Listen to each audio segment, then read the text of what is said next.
আমরা যে কর্মসূচি শুরু করেছি, আমাদের কর্মী সমর্থক সবাই মানুষের কাছে ইতিমধ্যে মমতা ব্যানার্জির 15 বছরের মামাটি মানুষের সরকারের রিপোর্ট কার্ড নিয়ে বাড়িতে বাড়িতে, গ্রামে গ্রামে, পাড়ায় পাড়ায় পৌঁছেছে।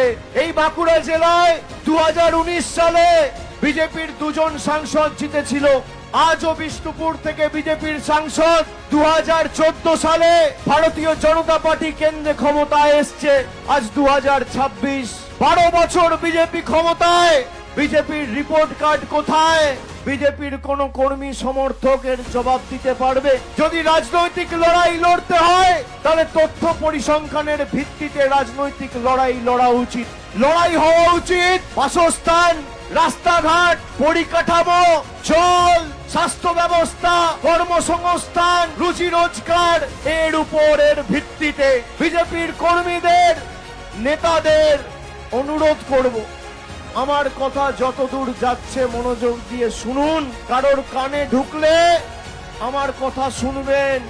সংবাদ মাধ্যমে দেখছেন, সমাজ মাধ্যমে দেখছেন, বিজেপির নেতা, সাংসদ, বিধায়কদের প্রতি চ্যালেঞ্জ রইল। মমতা ব্যানার্জির সরকার 15 বছর ক্ষমতায়, আর নরেন্দ্র মোদীর সরকার 12 বছর ক্ষমতায়। এই বাঁকুড়া জেলার জন্য কি করেছে? বাঁকুড়ার একটা মাঠ বা বিষ্ণুপুরের একটা মাঠ বেছে নিক, সময় বেছে নিক, জায়গা বেছে নিক, 1 ঘন্টা সময় দেবে। একদিকে আমি থাকবো, আর একদিকে বিজেপির নেতা থাকবে। একদিকে আমি আমাদের সরকারের রিপোর্ট কার্ড নিয়ে যাব, আর একদিকে বিজেপির পদ্ম ফুলের জল্লাদরা মোদী সরকারের রিপোর্ট কার্ড নিয়ে আসবে।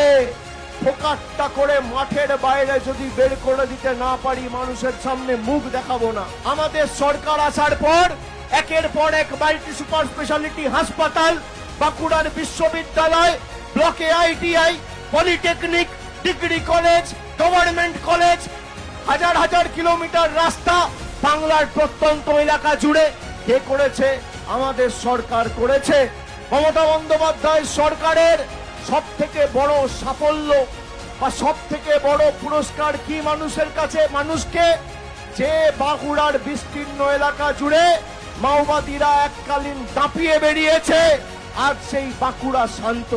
আপনার যত ক্ষমতা আছে, আপনি ইডি লাগান, আপনি সিবিআই লাগান, আপনি ইনকাম ট্যাক্স লাগান, আপনি কেন্দ্রীয় বাহিনী লাগান, আপনি নির্বাচন কমিশন লাগান, আপনি মিডিয়া লাগান, আপনি ইনকাম ট্যাক্স লাগান, যত অর্থ বলেছে প্রয়োগ করুন। একদিকে আপনার সাথে ED, income tax, CBI, IT, সব কেন্দ্রীয় প্যারামিলিটারি ফোর্সেস, সেন্ট্রাল ফোর্সেস, আধা সামরিক বাহিনী, সেনা, সব বিচার ব্যবস্থা, সংবাদ মাধ্যম, আর একদিকে মমতা বন্দ্যোপাধ্যায় আর বাংলার 10 কোটি মানুষ। দেখি কে হারে কে যেতে।